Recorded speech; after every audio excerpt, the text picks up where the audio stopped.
where do the Chicago Bulls stack up in terms of the title contenders in the NBA? Let's talk about it. What is going on, y'all? Faiz Sports all back at it with another video talking, of course, some NBA here to talk about the Chicago Bulls. So if you're a Bulls fan, hit the big red subscribe button, guys. Make sure to follow me on my social media platforms because I do talk a lot of Chicago Bulls basketball and will continue to do so. And also make sure you have your notifications turned on because I do drop videos every single day. All right, people, you see me wearing some new threads here. This is a Chicago Bulls hoodie. So yes, usually you guys don't see me wearing this stuff, but yeah, I got the Bulls hoodie on.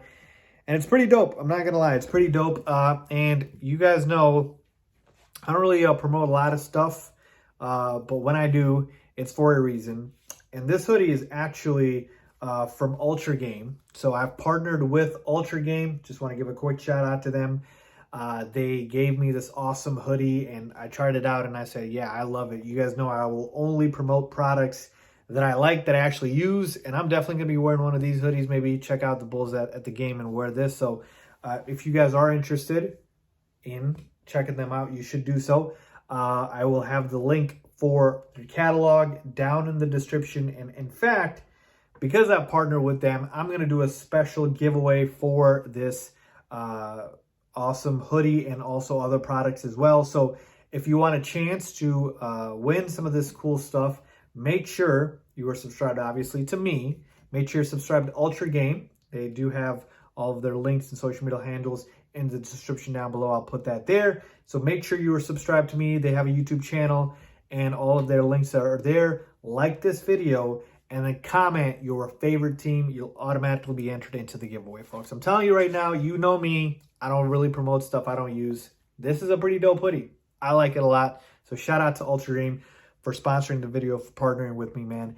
And now let's get into the video itself. All right, so we're more than halfway through the NBA season. The trade deadline has come and gone. The NBA All-Star Weekend has come and gone. It's time to get serious now, talk about who are the actual contenders and which teams are like the pretenders, right?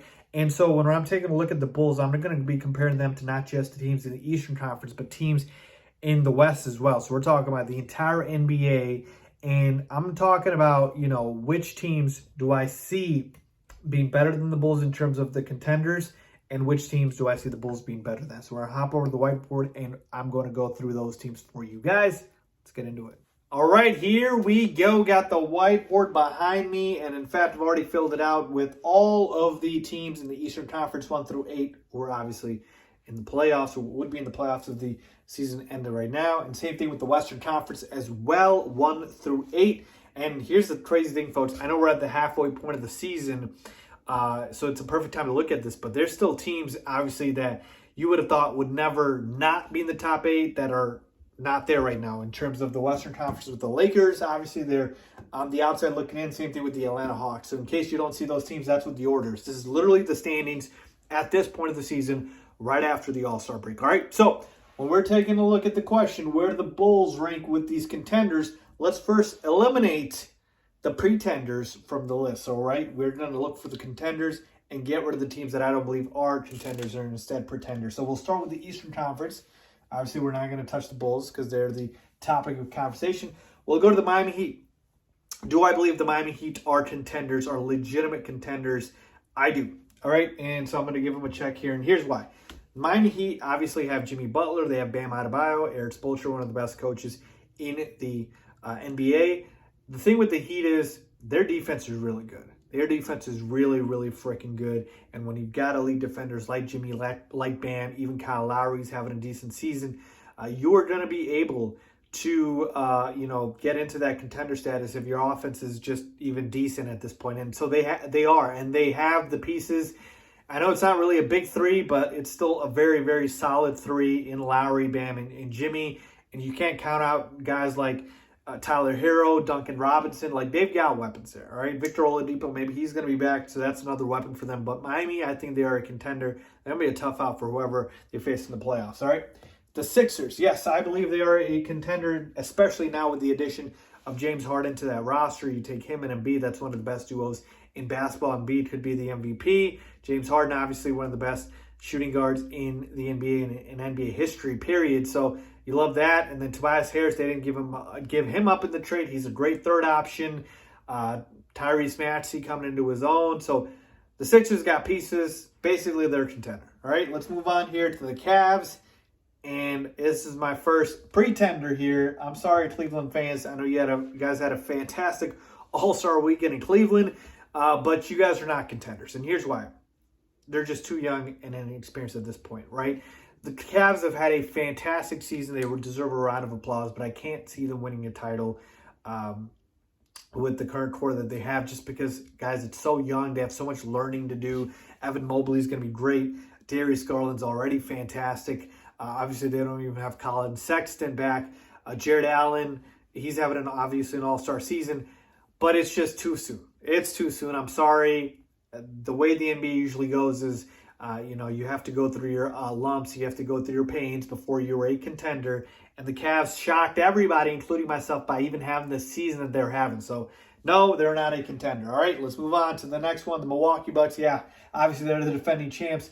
Duh, they're a contender. No explanation needed. All right, here we go. Next up, we've got the Boston Celtics. And this might surprise you guys, but I do not, N-O-T, not think the Celtics are a contender this season, and here's why. When you take a look at all of the other teams that so far I've marked and the teams that I will mark, you will notice that pretty much all of them have 3 pretty effective players, right? And with the Celtics, it's really only 2. And why that matters is because, obviously, you want to be able to have as many weapons as possible. And Boston, to me, just doesn't have as many weapons as these other teams. Yes, their defense is very solid. They got on a little bit of a hot run here, but then they ended up losing to the Pistons, for crying out loud. But the point is, Jason Tatum, Jaylen Brown, they're great. They're fantastic. We all know that. But outside of that, what else do you have that you can count on, right? Marcus Smart, Robert Williams, Al Horford. I can't really depend on any of these guys to be that effective, right? Especially at the points that they are in terms of their career. Al Horford years ago would be obviously an all-star player. He's not that anymore. So that is really the issue I have here. Derek White's a nice pickup at the trade deadline, but it's not enough. So I'm sorry, I don't see Boston being there. As far as the Raptors being up next, they're not a contender, folks. I'm sorry. They just haven't shown me enough this season. Fred VanVleet having a great year. Siakam obviously playing back to how he was. Scotty Barnes having a great rookie season, but I just don't think the Raptors have enough firepower, and certainly they're not a good enough team defensively to be a contender. And finally, the Brooklyn Nets. I have to put the Nets as a contender, folks. I know we haven't seen the Nets with, their entire team now with Ben Simmons and all of the new pieces. They just picked up Goran Dragic, but when you have Kevin Durant, when you have Kyrie Irving, you're always going to have a shot. So I have to say they're a contender. All right, let's move on to the Western Conference, and this should be fairly quick here. Even though the Western Conference may have the 2 best teams in the NBA overall, the rest of the conference, I just don't see as much of a threat. You'll see why. All right, we'll start at the top with the Phoenix Suns, and yes, they are a title contender. This team went to the finals last year, for crying out loud, could have won it. They've got the best record in basketball, elite offensively, elite defensively. Chris Paul's going to be out for a little bit, but he should be back by the playoffs, and they're going to be rolling. Absolutely, they're a title contender. Let's go to the Golden State Warriors, and yes, they are a title contender. Klay Thompson being back was a huge help, and he's really starting to get his legs under him. Draymond Green's going to be back. We know what Steph Curry can do, and Andrew Wiggins, even though I don't think he deserved it at all to make the All-Star team, he is having, by his standards, I guess, an All-Star season, so he's been a big help for them as well. So, the Warriors are obviously a title contender. Let's go to the Grizzlies here, and I'm going to say no to the Memphis Grizzlies, similar to the reason I said for the Cleveland Cavaliers. They're just too young and inexperienced at this point. I love Ja Morant. He's having an MVP season, but they're just too young, too inexperienced, and outside of Ja Morant, really, do you have other dependable pieces, right? Jaren Jackson Jr., he's a great defender, solid big coming up. Dylan Brooks has been out for a little bit, but he's a solid scorer. Desmond Bane having a solid season. I like Zaire Williams, but again, do you see any legitimate duo with Ja? I don't yet. So no. Utah Jazz. I don't believe they're a contender either. They do this every single season. Jazz play well in the regular season, flame out in the playoffs. I'm not buying it again this year, folks. They're just not going to do it. All right, they didn't have many major upgrades. The Dallas Mavericks, no, I'm sorry, I love Luka Doncic, but they traded away Kristaps Porzingis for Spencer Dinwiddie. Even with Porzingis, I didn't think they were a contender, but I do think they got slightly worse. And yeah, it's Luka or bust for them. It's not going to be enough. The Denver Nuggets, Jokic has been unbelievable. The fact that they're still here is because of Nikola Jokic and his MVP-type season, but it's not enough. And come playoff time, you need the pieces. Jamal Murray's still out. They have Michael Porter Jr. being out. It's not enough. The Nuggets are not. Timberwolves, Clippers, I'm sorry. I don't think I have to explain myself. Both are not contenders. So if the Clippers have Paul George, Kawhi Leonard, maybe, but not really. Wolves having a nice season, but not a title contender. So now we've got the contenders, and we are going to get rid of the pretenders. All right, so overall, how do the Bulls rank with all of the contenders as I've gotten rid and crossed out the pretenders? So we got the Heat, Sixers, Bucks, Nets, Suns, Warriors. And at the number one spot, based off of this season and what I've seen, I believe the top team, the number one contender right now, based off of this season and what I've seen, are the Phoenix Suns. I get it. The Suns obviously are down Chris Paul for a little bit, but so far, based off of what I've seen, the best offense in basketball, the best defense in basketball, they've been the most consistent team. They've got the best record for a reason. Monty Williams, again, doing a hell of a job with that team. To me, the Suns are the number one team this season. All right. Number two, who do I have? And I got to go, again, with the Western Conference here, and I got to go with the Golden State Warriors, folks. Klay Thompson, again, really coming into his own. His minutes limit is starting to ramp up, so he's going to be able to play full minutes sooner rather than later. We saw what Steph Curry did in the All-Star game. He should be able to find his shooting stroke back again. Draymond Green's going to be back soon. So you've got those three. Andrew Wiggins, who's having a solid season. And they've had some bench pieces that were solid for them. Jordan Poole, Otto Porter Jr., Kevon Looney's been solid. So like the Warriors, offensively, defensively elite. They're deep. They've got some of the best players in the world. Yes, they are number two on my list. All right. So Suns and Warriors, number 1 and 2. Who is number 3? And obviously we got to go to the Eastern Conference because that's all we have left. And at number 3, I'm going to go with the Milwaukee Bucks. And this is a little bit of a respect level for the Bucks. Obviously, they won the chip last year. They're currently the 5th seed in the Eastern Conference, but they do have a starter that they are down in Brook Lopez. So you have to take that into account. And the East got better. We know that. So the East got better. But Giannis is still Giannis. Chris Middleton was an all-star. Drew Holiday's as solid as they come at the point guard position. And Bobby Portis is having a heck of a season. So I have to give the Bucks their respect. Even if they are 5th in the conference, I believe they've got that championship pedigree. And I'm going to put them at number 3 in the overall standings for the contenders in the NBA. So let's go to number 4 here. And we've got basically the Heat, Sixers, the Nets left, and the Bulls, obviously.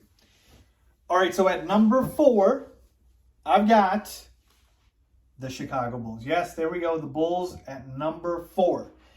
And here's the thing, folks. The Bulls have continually gotten disrespected, but DeMar DeRozan should be at the top or near the top of the MVP list in terms of the contenders.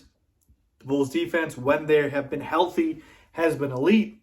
Alex Caruso, Lonzo Ball, those guys have really helped with that. Patrick Williams, he should be back. Now they just picked up Tristan Thompson. He should provide some good depth behind Nikola Vucevic. But you've got 3 all-star level players in Zach LaVine, DeMar DeRozan, and Nikola Vucevic. You've got a deeper bench now with obviously Alex Caruso. Ayo Dosunmu has been fantastic as a rookie. Kobe White can give you a spark off the bench as a 6-man. And like I just mentioned, Tristan Thompson coming off the bench. You got a great coach in Billy Donovan. Great offense. Like, you've got pretty much everything you need to be a contender. So I love the Bulls. They've been getting disrespected, but I've got them number 4 on the contender list. All right, here we go. And at number 5, I was really torn here. I wanted to put the Nets.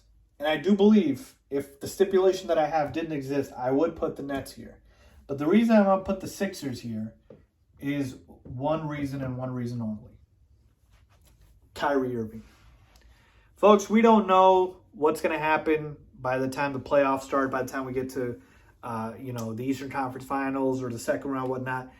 But as long as Kyrie Irving's a part-time player, the Brooklyn Nets are not going to win a championship. They need Kyrie Irving to be full-time, and that means being able to play in home games. We know Kyrie Irving's not going to get the vaccine as far as he's, told us. And so unless the mandate changes, unless the laws change, if he's a part-time player, I'm sorry, that's not dependable enough for me. I can't count on that.